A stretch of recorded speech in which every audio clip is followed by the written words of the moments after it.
వాళ్ళని చూసి కొంతమంది ఈర్ష్యపడుతున్నారు. దీన్ని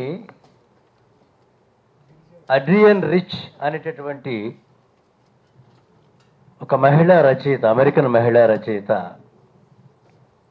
ఆమె బహుశా కొంతమంది తెలిసి ఉండొచ్చు, తన వివాహము, ప్రేమ, సంబంధాలు వీటి మీద లోతైన అధ్యయనం చేస్తూ ఒక కవితని రాసింది. ఆ కవితలో ప్రధానంగా మెన్షన్ చేసింది ఇదే అన్నమాట. మనకి ఉన్నటువంటి యొక్క విజయం నువ్వు దృఢంగా నిలబడని అన్న చెప్పాడు.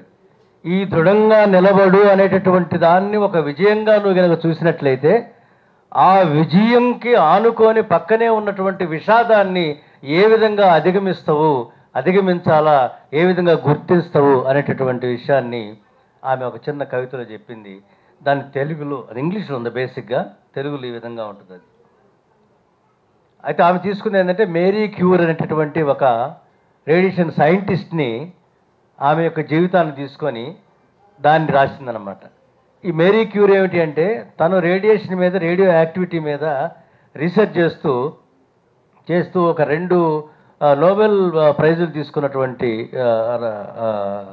సైంటిస్ట్.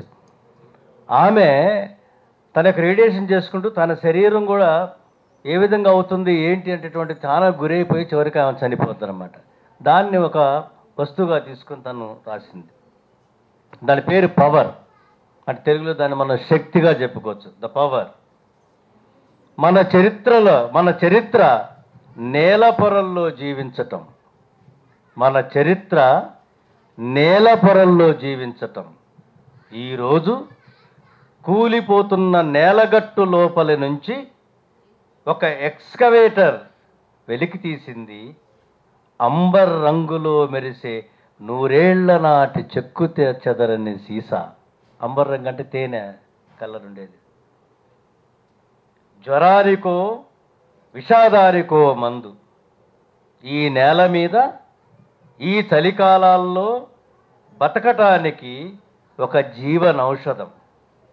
ఈరోజు నేను మేరీ క్యూరీ గురించి మాట్లాడుతున్నాను అని అంటూ రేడియేషన్ వ్యాధితో తాను బాధపడుతున్నానని ఆమెకు తప్పకుండా తెలిసే ఉంటుంది. తాను శుద్ధి చేసిన ఆ మూలకమే ఏళ్ల తరబడి ఆమె శరీరాన్ని లోపలి నుంచి దాడి చేస్తూనే ఉంది. అయినా చివరి వరకు తన కళ్ళలో పెరిగిన శుక్లాలను, తన వేళ్ల చర్మం పలిగిపోవటానికి, చీము పట్టటానికి అదే కారణమని ఆమె ఒప్పుకోలేదు. This is the point. ఆమె ఒప్పుకోలేదనిపిస్తుంది. చివరకు ఒక పరీక్ష నాలికకైనా, ఒక పెన్సిల్నైనా పట్టుకోలేని స్థితి వచ్చే వరకు, చివరికి ఆమెకు ఆ స్థితి వచ్చే వరకు ఆమె మరణించింది. ప్రపంచం గౌరవించిన ఒక గొప్ప మహిళగా, కానీ తన గాయాలను తిరస్కరిస్తూనే ఆమె మరణించింది. మళ్ళీ తిరస్కరిస్తూనే తన గాయాలకు, తన శక్తికి ఒకటే మూలమని అంగీకరించకుండా ఆమె మరణించింది. ఇది ఒక గొప్ప పాఠాన్ని వాళ్ళ స్వేచ్ఛ కాంటెక్స్ట్లో మనకు చెప్తుంది. నాలో ఉన్నటువంటి స్పార్క్ని, నాలో ఉన్నటువంటి దృఢత్వాన్ని, నాలో ఉన్నటువంటి స్వేచ్ఛని, నాలో ఉన్నటువంటి ప్రేమని, దాన్ని ఎలా విప్లవీకరించాలా, అది ఒక వ్యక్తి యొక్క బాధ్యతేనా, మనందరికీ దాని పట్ల ఏమి లేదా అనేటటువంటిది ఆలోచించడం కోసం ఆలోచన చేసింది. నేను రాసుకున్న పోయం ఇది స్వేచ్ఛ మీద. స్వేచ్ఛగా ఇన్ని మౌనాల మధ్య నా శబ్దం వినిపించదు. ఈ వేడుకల్లో నా నీడ అడుగు పెట్టదు. ఈ పల్లకీలలో నా మనస్సు కూర్చోదు.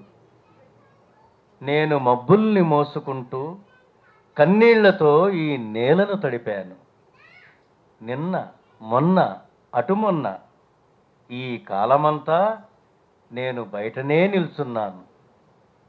సముద్రం ఉప్పేసినా, ఆకాశం ఉమ్మేసినా అడవిపోతను ఆప్యాయంగా ముద్దాడాను. అర్ధరాత్రి పక్షులు నా నవ్వులతో కలిసి పాడుతుంటే ప్రకృతి నా పేరు మీద నిలబడి పతంగులు ఎగరేసేది. ఒక కంట్లో పగటిని, మరో కంట్లో చీకటిని ప్రేమిస్తూ నా రెండు కళ్ళు తెరుచుకునేది. నా నడతను ముద్దాడి నా పెదవులు అడుగులు వేసేవి. ఒంటితనం భలే తుంటరిది. అది నా ఒంటరితనాన్ని ఆట పట్టించేది. ఆ ఆటలో నా దుఃఖం అనేక సార్లు బందీ అయ్యేది.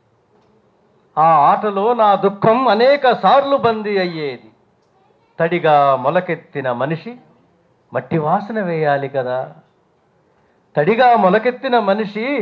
వాసన వేయాలి కదా. ఈ నేల నెమలిగా మారాలి కదా. మనసులో పించాల్ని మూటకట్టి నక్షత్రాలకు పంపించాను. ఇప్పుడు నేనే నా తోడు, నేనే నా నీడ. ఇప్పుడైనా నన్ను నేను ప్రేమించుకోవాలి కదా. ఇప్పుడు ఎప్పుడు నా శ్వాస నాదే కదా. నా శ్వాసలో నేను వెచ్చగా కలిసిపోతాను. పక్షిలా పాడుకుంటూ స్వేచ్ఛగా ఎగిరిపోతాను. Thank you.